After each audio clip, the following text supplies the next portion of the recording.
아름다운 섬 제주, 복음의 불모지와 다름없던 제주 땅을 살리기 위한 목회자와 성도들의 헌신과 눈물의 기도 덕분에 제주 CBS가 굳건하게 자리 잡을 수 있었습니다.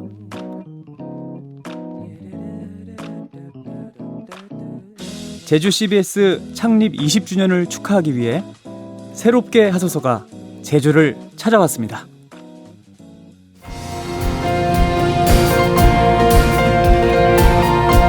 주님 찬양 가운데 영광 받아주시옵소서. 오늘 우리 예배 가운데 임재하여 주시옵소서. 나보다 나를 잘 아시는 주님,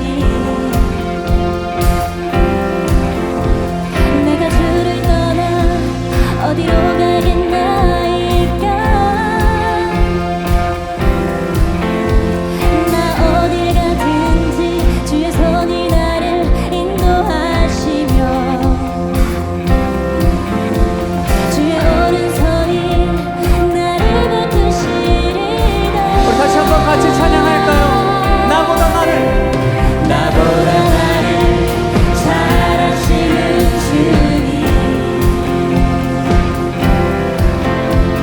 내가 주를 떠나 어디로 가겠나이까. 나 어딜 가든지 주의 손이 나를 인도하시며 주의 오른손이 나를 붙드시리라.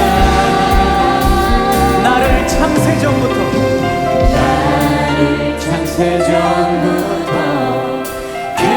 계획하시고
영원히 신실하신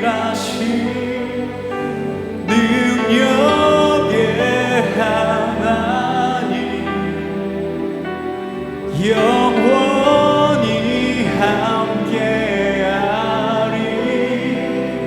영원히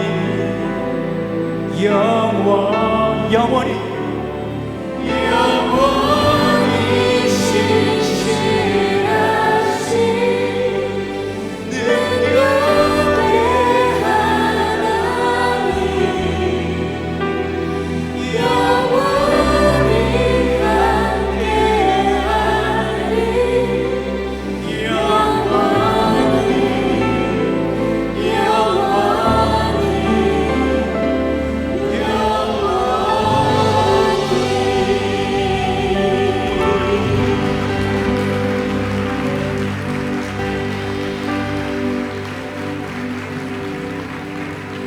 나의 길 오직 그가 지나니 나를 단련하신 후에 내가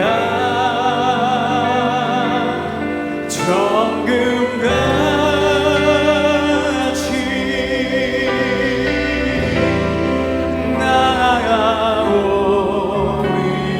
우리 목소리 높여 다시 한번 고백합시다. 나의 길 오직 그가 우리를 단련하시고 나를 단련하신 후에 내가 정금같이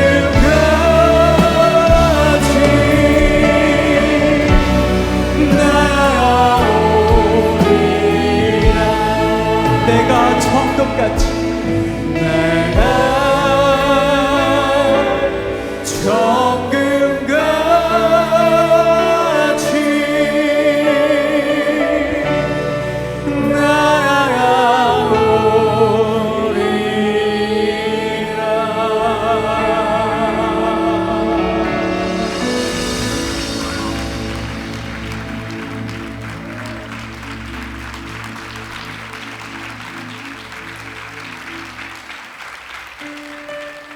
살아계신 하나님, 오늘 예배의 자리에 있는 우리들뿐만 아니라 우리에서 그치는 예배가 아니라 모든 열방이 주님을 보길 원합니다. 예배 가운데 임재하시되 아직 주님을 모르는 수많은 영혼들에게 예수 그리스도의 복음이 흘러갈 수 있도록 주여 우리를 사용하여 주시옵소서. 우리 간절한 마음을 품고 주님 앞에 이 고백을 올려드리며 나아갑시다. 주의 영광을 보내 우리 가운데 계신 주님 그 빛난 영광 온 하늘 높이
있는 가장 아름다운 함성으로 올려드립시다.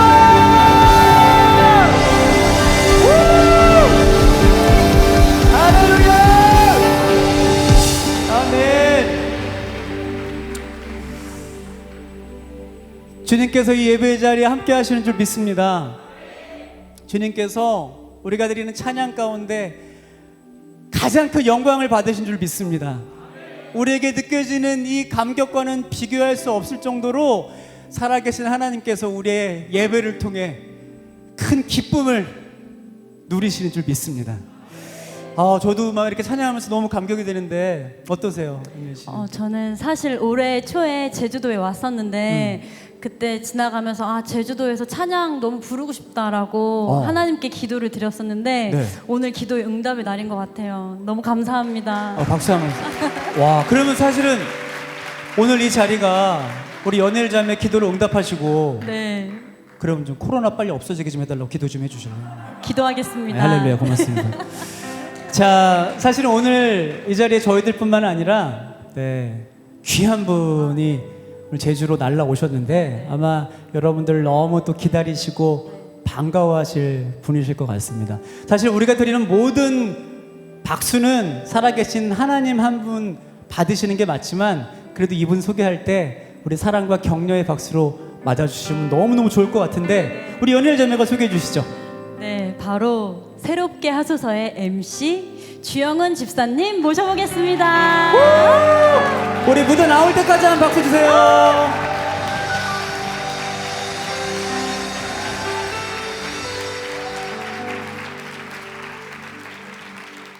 안녕하세요. 새롭게 하소서 진행하고 있는 주영훈입니다. 다시 한번 인사드리겠습니다. 반갑습니다.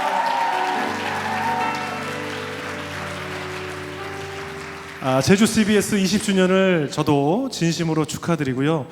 이 제주 땅 113년 전에 처음으로 복음이 심어졌던 바로 이 땅에 CBS가 20년 전에 세워지고 지난 20년 동안 이렇게 이 제주라는 섬 위에서 복음의 통로가 되기 위해서 불신양면으로 애써주신 모든 제주 CBS의 관계자 여러분들과 또 리더십들 그리고 또 이 선교를 위해서 얼마나 많은 눈물과 기도로 밤을 지새우셨을 많은 목회자님들 그리고 선교사님들 또 집사님들 교인 여러분들께 다시 한번 감사드리고 축하의 메시지를 전하고 싶습니다. 사실 저도 새롭게 하소서를 지금 1년 6개월 정도 진행을 하면서 많은 사람들의 간증을 듣고 정말 어떻게 이렇게 다 많은 사연들을 가지고 또 각기각색의 다른 통로로 하나님을 만난 사연들을 접하면서 저도 많은 은혜를 받고요. 또 많은 사람들의 댓글이나 주변의 반응을 보고 저도 얼마나 감사한지 모릅니다.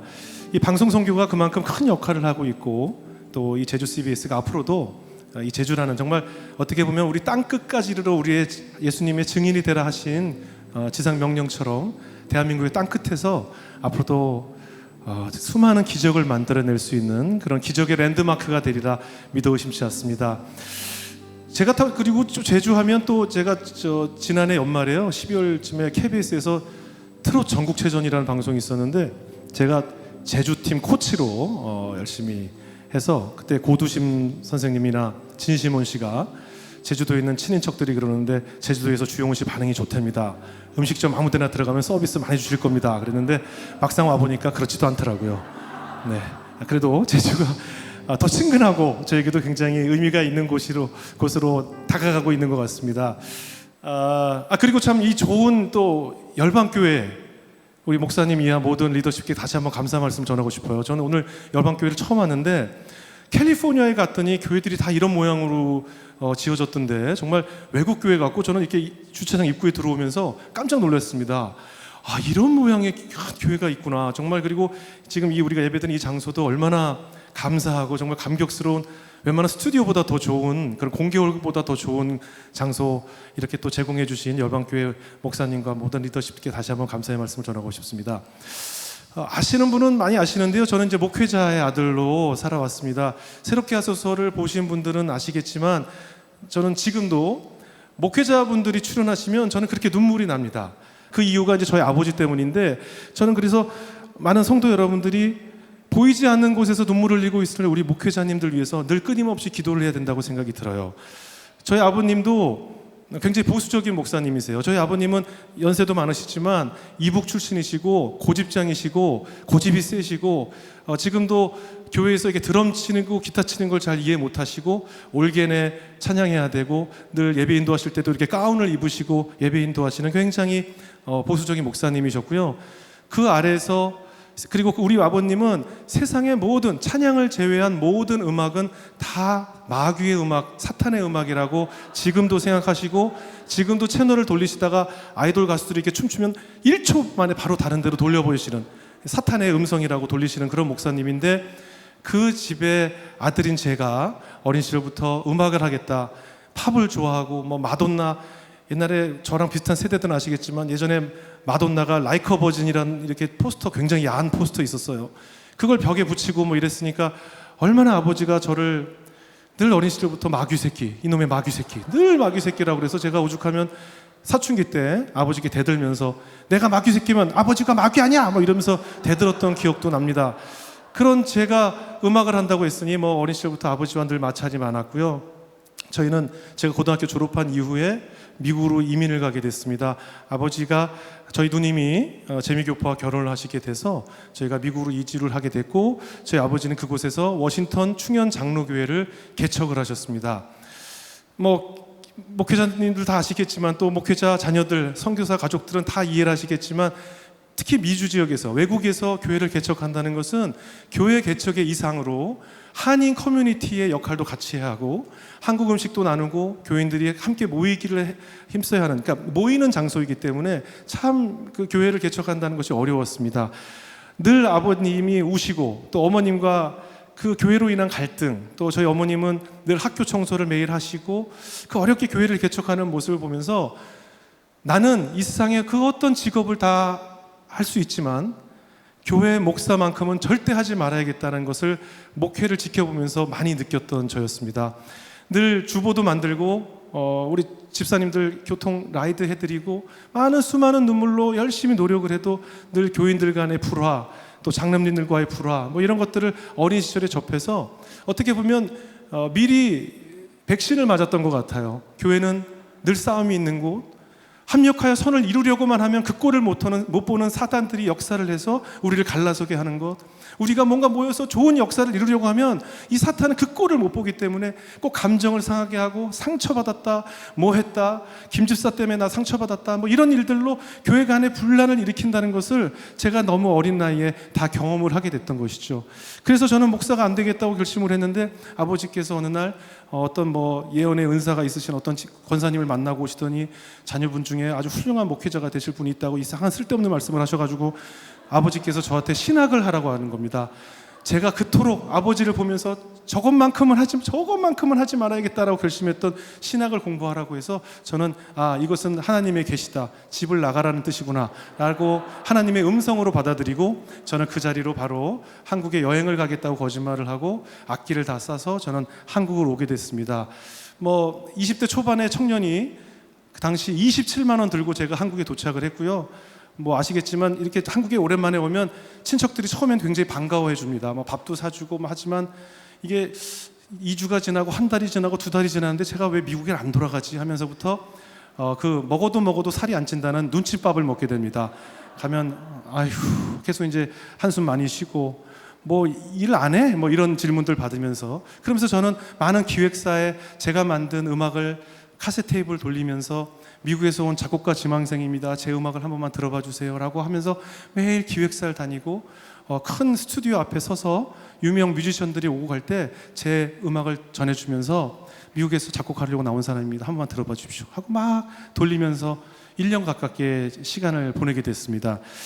미국에서는 어머니 아버지 걱정도 많이 하셨고 그 당시 공중전화 카드가 있었는데 5,000원짜리를 넣으면 뭐 1분 정도 통화할 수 있을까 말까 한 정도의 통화를 어머니께 늘 드리면서 늘 눈물로 밤을 지샜던 기억이 납니다.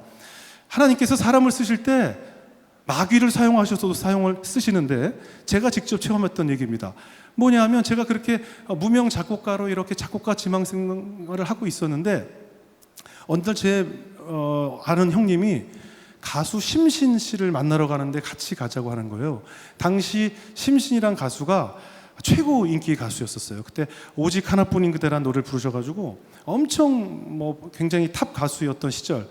정말 젊은 분들이 듣기에는 정말 조선시대 얘기 같은 얘기죠. 뭐 하여튼 호랑이 담배 피던 시절 얘기인데 하여튼 뭐 그런 시절이 있었습니다. 제가 심신 씨를 만나러 가게 되었습니다. 근데 심신 씨가 저를 만나기 한 3, 4개월 전에 이태원에 있는 점집에 갔다는 거예요. 어떤 무당을 만나서, 어떤 무속인을 만나서 뭐 이렇게 뭐 사주팔자네 뭐네 이런 걸 쫙 막 보면서 제가 다음 앨범을 내야 하는데 어떤 작곡가랑 일을 해야 대박이 날까요? 뭐 이런 질문을 했더니 그 점쟁이가 이렇게 뭐 보더니 이렇게 웃는 사람이 있어. 이렇게 입 모양이 이래. 이런 사람이 나타나면 걔를 꼭 잡아라고 했다는 거예요. 근데 심신 씨가 이렇게 입 모양을 봐도 잘 특징을 모르겠으니까 보통 다 웃을 때 그렇게 웃지 않나요? 그랬더니 또 뭘 이렇게 싹 보더니 웃는 건 이렇게 웃고 입 옆에 점이 났어. 그 입 옆에 점난 사람을 잡아. 걔가 아주 대박 날 놈이야. 이런 얘기를 했다는 거예요. 그래서 심신 씨가 입 옆에 점난 작곡가를 계속 찾으러 다닌 거예요. 곡을 받으러 다니면 음악을 듣기보다 입 옆에 점이 있나 없나. 그리고 작곡가 만날 때마다 저 죄송한데 한번 크게 좀 웃어봐 주시겠어요? 그래서 계속 그 웃는 모양을 찾았다는 거죠. 그 무렵에 제가 이제 아는 선배 소개로 심신 씨를 만나러 갔는데 저는 이제 구석에 앉아서 우와 가수다, 우와 심신이다 하면서 이렇게 구석에 앉아 있는데 심신 씨가 저를 보더니 앞으로 와보라 그러는 거예요. 근데 저를 보더니 웃어봐 그러더라고요. 그래서 제가 왜요? 웃었죠. 그랬더니 너 입 옆에 점이 있네?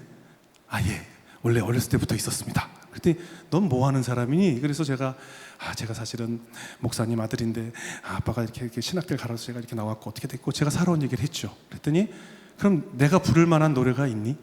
네가 작곡한 노래 중에 내가 부를 만한 노래가 있니? 그러는 거예요.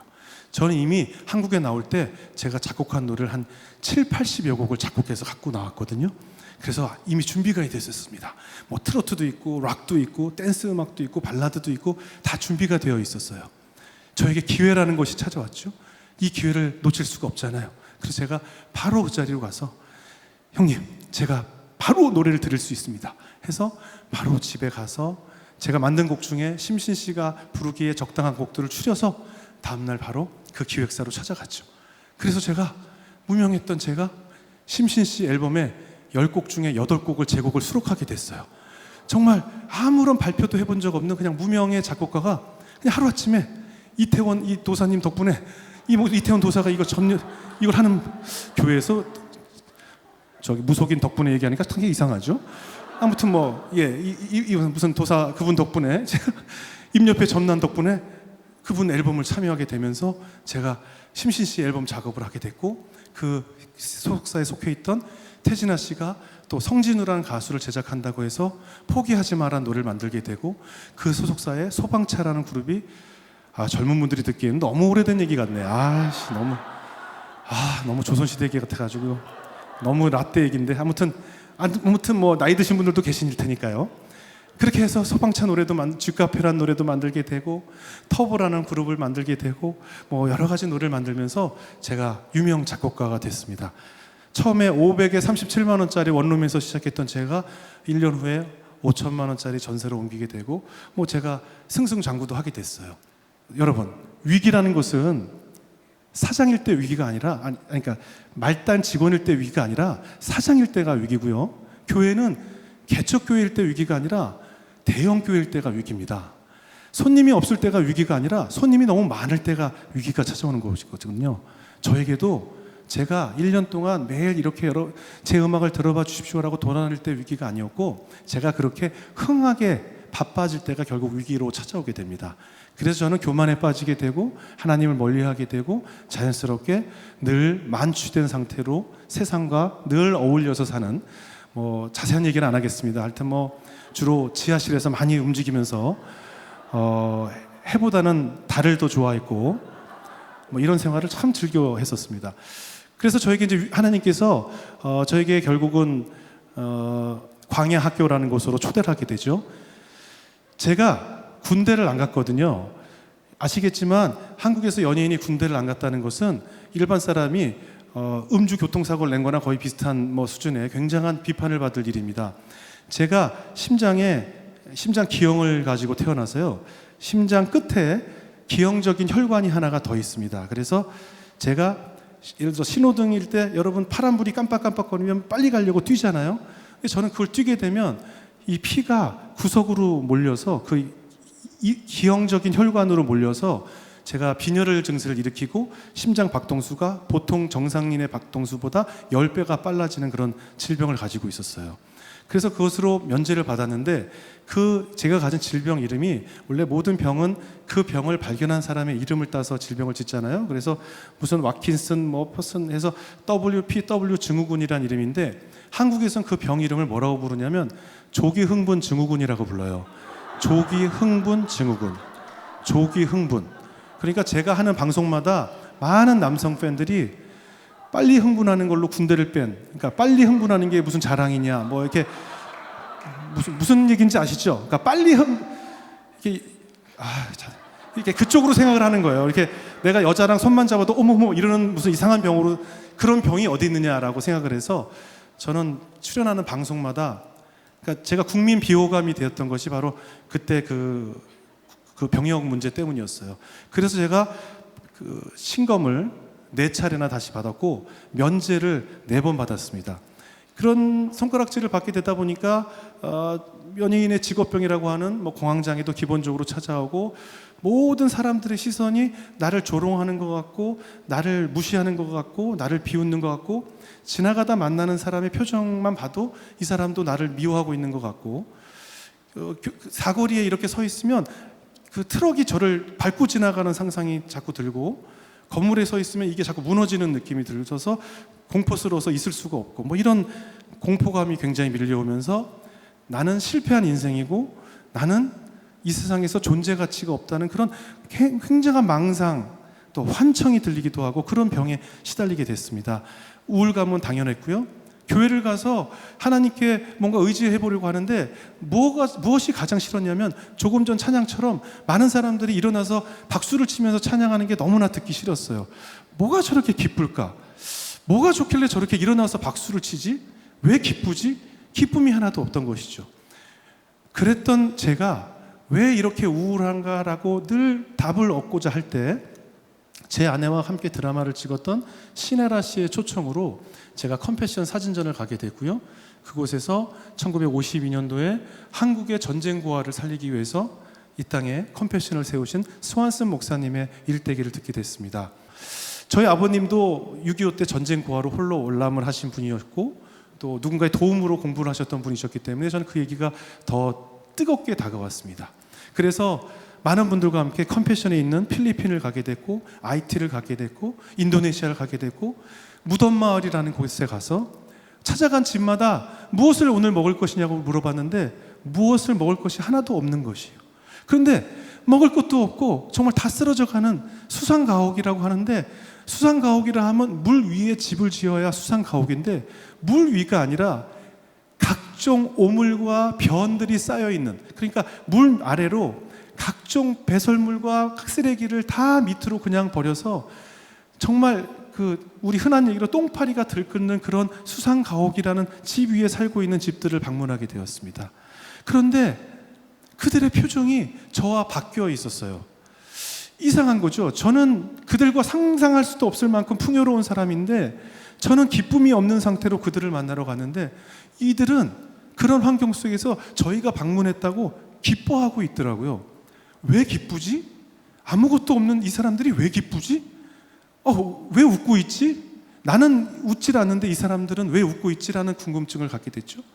그제서야 그날 제가 숙소로 돌아와서 근데 그분들이 그렇게 얘기하더라고요. 하나님께 감사하다고. 이렇게 많은 분들이 자기를 찾아와서 기도해주고 우리 가정을 위해서 축복해주는 것이 감사하다고 기도를 하는 거예요. 그리고 뭐 저희가 이렇게 선물도 사가지고 갔는데 그냥 이 작은 것 하나에도 감사를 하고 있더라고요. 그래서 제가 그날 돌아와서 우연히 성경책을 넘겼는데 로마서 5장 3절 4절 말씀이 갑자기 눈에 띈 것이었어요. 뿐만 아니라 이는 환난 중에도 즐거워하나니 환난은 인내를 인내는 연단을 연단은 소망을 이루는 줄 알미로다 라는 말씀을 그날 제가 찾게 됐어요. 그래서 제가 한영 성경을 보고 있었는데 그 아래에 영어로 이렇게 적혀 있는데 환난은 인내를 인내는 연단을 근데 그 연단이란 자리에 영어 성경에는 캐릭터라는 단어가 붙어 있더라고요. 캐릭터. 그래서 그것을 다시 해석해 봤더니 우리가 고난이 막 생길 때 즐거워해야 된다. 왜냐? 그런 고난이 생길 때 인내하는 법을 알게 되고, 인내하는 법을 알아야 너의 그 캐릭터, 천성, 인성, 성격이 변화되고, 그래야 그 다음에 너의 소망이 이루어진다라는 말씀이셨어요. 그래서 다시 제가 어지럽혀진 머리를 정리정돈하기 시작했죠. 내가 왜 감사가 없었지? 내가 왜 기쁘지 않았지? 오늘 만난 사람들은 왜 기뻤지? 결국 하나님께서는 이런 환난을 통해서 인내하는 법, 제가 지금 말도 빠르지만 제가 뭐든지 굉장히 급합니다. 제가 어느 정도 급하냐면 저는 화장실이 다가오기 전에 먼저 지퍼를 내리고 이렇게 가요. 그리고 냉장고에서 뭘 꺼내는데 내 머리가 나온 다음에 문을 닫아야 되는데 나오기 전에 이걸 닫아요. 그러니까 티 맞고, 한 번은 트렁크에서 짐을 꺼내는데 아직 몸이 안 나왔는데 이걸 내리다가 찍힌 적도 있고, 엄청 급하거든요. 다시 말해서 하나님께서는 이런 환난을 통해서 네가 인내하는 법을 알게 되고, 인내하는 법을 알아야 너의 성격이 바뀌고, 그 성격이 바뀌어야 소망을 이루는 줄 알미로다라는 말씀이셨어요. 그 후에 한국으로 돌아오는 비행기에서 제가 내가 가진 7, 8가지에 대한 감사가 없었구나. 내가 늘 유재석, 신동엽, 강호동을 보면서 부러워하고 있었구나. 내가 내 머리에 있는 이 검정색, 이 수많은 검정색을 보지 못하고 옆에 난 새치들만 보면서 나 왜 이렇게 흰머리가 많지? 나 이 흰머리 어떡하지? 라고 고민하고 있었구나. 내가 이 수많은 검정색 머리가 보이지 않았구나 라는 것을 돌아오는 비행기에서 깨닫게 됐습니다. 그 후로 제가 IT라는 것도 하고 수많은 곳을 다니면서 내가 얼마나 가진 것이 많은 사람인지, 하나님께서 나에게 주신 것이 얼마나 많은 것인지에 대한 깨달음을 얻게 됐다는 것이죠. 그제서야 웃음이 나오기 시작했고, 그제서야 감사가 떠오르기 시작했어요. 그리고 돌아온 교회에서의 찬양은 저도 기뻐 뛰며 두 손을 번쩍 올리고 정말 열방을 향해 찬양을 올리기 시작했다는 것이죠. 두서없이 했던 얘기 제가 요약을 하자면, 서두에 목사님에 대해서 말씀을 드렸습니다. 저희는 목사님들만 보면 눈물이 납니다. 제가 새롭게 하소서 방송을 한번 보시면 목사님들과 대화를 하다 보면 제가 울컥할 때가 너무나 많아요. 왜 목사님들이 우울증 약을 드시고, 왜 목사님들이 보이지 않는 곳에서 누가 볼까봐 목사님들은 인풋만 있고 아웃풋이 없습니다. 많은 성도님들이 와서 사연, 목사님 제 얘기 좀 들어봐 주세요. 목사님 죽겠어요. 목사님 살려주세요. 목사님 병원에 좀 와주세요. 목사님 우리 어머니가 아파요. 수많은 성도들의 아픔과 절규를 듣기만 하고, 정작 그들의 절규와 그들의 아픔은 아웃풋으로 흘려보낼 곳이 없다는 것이죠. 저희 아버님은 굉장히 아프세요. 아버지 얘기하면 속상한데 제가 목욕을 시켜드리거든요. 목욕을 시켜드릴 때마다 속상합니다. 만신창이가 된 아버지가 속상해요. 성도님들이 이렇게 우리 아버지를 만난 것 같아서 아주 속상합니다. 왜냐하면 평생 그들을 위해서만 기도하고 눈물을 흘리시고 하셨는데, 지금 이게 뭐예요 아버지?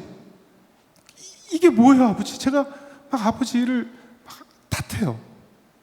그래서 제가 목사님들만 보면 속상하고, 목사님들도 골프 치세요. 목사님 뭐 하세요? 제가 막 그럽니다.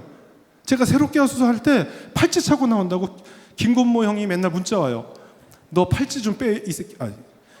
죄송합니다. 김건모 씨 말을 그대로 하려다 보니, 김건모 씨가 저희 방송을 굉장히 애청하고 한 회도 안 빼고 보고 계시거든요. 언젠가 제가 새롭게 하소서에 초대할 날이 있으리라 믿습니다. 저는 그래서 댓글 중에서도 그런 게 있다고 들었어요. 주영훈 씨가 팔찌를 하고 나오는 게 은혜롭지가 않다, 뭐 하는 게 은혜롭지가 않다. 저는 일부러 빼지 않습니다. 제가 만약에 팔찌를 평상시에도 안 차면 모르겠는데 차는데, 방송 전에 제가 검소한 척, 제가 더 은혜로운 척 하려고 뭘 감추고 뭘 하고, 이건 안 되겠다, 이거는 성도들이 보기, 저 이렇게 하기가 싫다는 것이죠. 제가 하고 있는 것을 왜 억지로 숨기고 선한 척, 마치 그런 척하기가 싫다는 것이죠. 저 그래서 목사님들에게도, 목사님도 뭘 하세요. 테니스도 치시고 운동도 하시고 누군가를 만나서 수다도 떠시고 즐겁게 뭔가 푸셔야죠. 언제까지 성경책만 들고 맨날 할렐루야 이것만 하시고 그 안에 썩어가는, 제가 아까 말씀드렸던 위장장애, 무슨 장애, 종합병동이시거든요. 모든 목사님들은 종합병동이에요. 모든 제가 만난 모든 목사 하영조 목사님 돌아가실 때도 제가 너무나 많이 울었습니다. 모든 그 많은 성도들의 아픔과 슬픔을 모두 그 마음속에 담기만 하시고 정작 당신의 아픔을 누구에게 해소도 못하시고 그냥 끙끙 앓다가 이렇게 세상을 떠나십니까? 라고 제가 속상해서 울었습니다. 여러분, 그래서 제가 오늘 이 말씀으로 정리하겠습니다. 목회자님들 위해서 기도해 주시는데 그저 뭐 이런 기도 있잖아요. 오늘 우리 목사님 은혜로운 은혜를 부어 주셔서 성령의 말씀 이런 기도 하지 마시고요. 그걸 알아서 다 드시고 목사님 개인을 위해서 기도해 주세요. 한 개인인 저 목사라는 분이 얼마나 눈물로 우리 교인들을 위해서, 아니 이 많은 이 땅을 위해서 눈물로 기도를 하고 있을까. 또 그들을 바라보고 있을 많은 사모님들, 또 그들의 가족들, 그들을 위해서, 인간 목사님을 위해서 기도를 해주세요. 더 이상 우리 목사님들이 늙어서 이렇게 절면서 모든 병을 끌어안고 세상을 떠나시는 모습을 원하지 않습니다. 그렇게 보내지 말았으면 좋겠어요. 여러분, 우리가 무엇을 위해 기도해야 될지 알겠죠? 그렇지 않은 나로 만들어 달라고 나 자신을 위해서 기도하시고, 전 세계의 모든, 또 우리 교회 목사님부터 우리 목사님들을 위해서, 그의 가족과 아내 위해서, 사모님들 위해서 기도해 주십시오. 부탁드리겠습니다. 앞으로 새롭게 하소서 더 많이 애청해 주시고, 제가 뭐 방송에서도 말씀드렸지만 새롭게 하소서 하는 바람에 제가 반 목사가 돼가지고 어디 가서 이제 침도 못 벗겠고 어디 가서 정말 다리 이렇게 똑바로 항상 이렇게 제 목사님처럼 다녀야지, 이거 참, 이걸 내가 어떻게 하다 이렇게 됐지 느낄 때가 많습니다. 저희 와이프가, 제 아내가 맨날 오빠 새롭게 하소서 보는 분일 수도 있으니까 맨날 저한테 쿡쿡 찔러요. 새롭게 하소서. 네. 정말로 제가 이렇게 어디서 이렇게 앉아서 뭘 아이스크림 먹고 있는데 어떤 분이 새롭게 하소서 잘 보고 있습니다. 예. 그러십시오. 나가실 때 제가 문 열어드렸어요. 조심히 들어가십시오. 예, 앞으로도 잘 부탁드립니다. 이거 뭐 반 목사님이 돼가지고 아주 불편해 죽겠습니다. 앞으로도 많이 애청해 주시고, 저는 새롭게 하소서를 진행하면서 하나님께서 저를 왜 그곳에 보냈는지 알게 되었습니다. 사실은 제가 은혜 받고 있고 하나님께서 저를 더 연단하시고 저에게 더 많은 은혜를 불어주시기 위해서 저를 그곳에 보내셨다고 믿고 있습니다. 제가 그 방송을 통해서 제가 더 변화되겠습니다. 제가 더 다른 사람 되겠습니다. 제가 더 많이 기도하겠습니다. 제가 더 하나님께 울부짖겠습니다. 그런 방송을 위해서 여러분도 많이 애써주시고 기도해 주시고, 그리고 앞으로 제주 CBS 위해서도 여러분 아낌없는 기도와 성원 부탁드리겠습니다.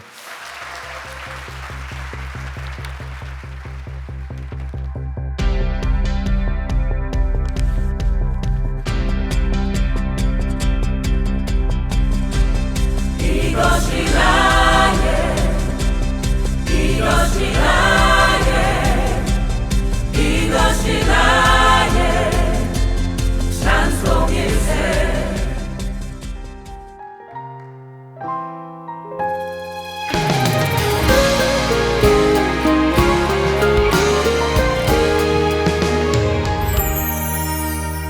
오직 주님께 나 찬양합니다.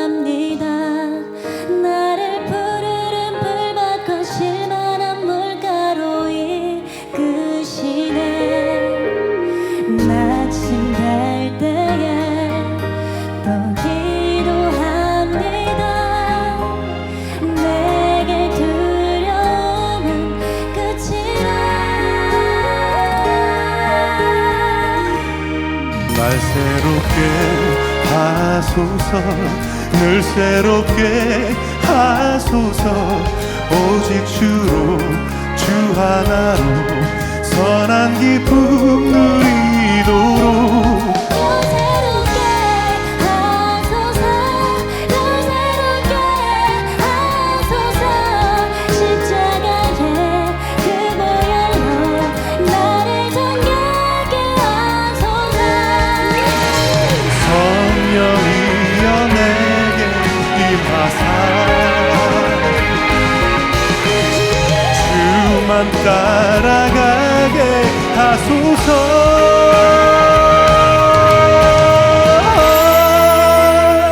감사하게 하소서, 사랑하게 하소서. 주님 주신 내 모든 것 오직 주의 것이오니 더 새롭게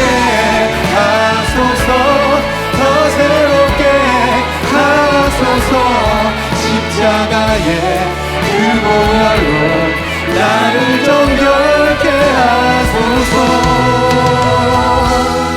내 주여 오 주여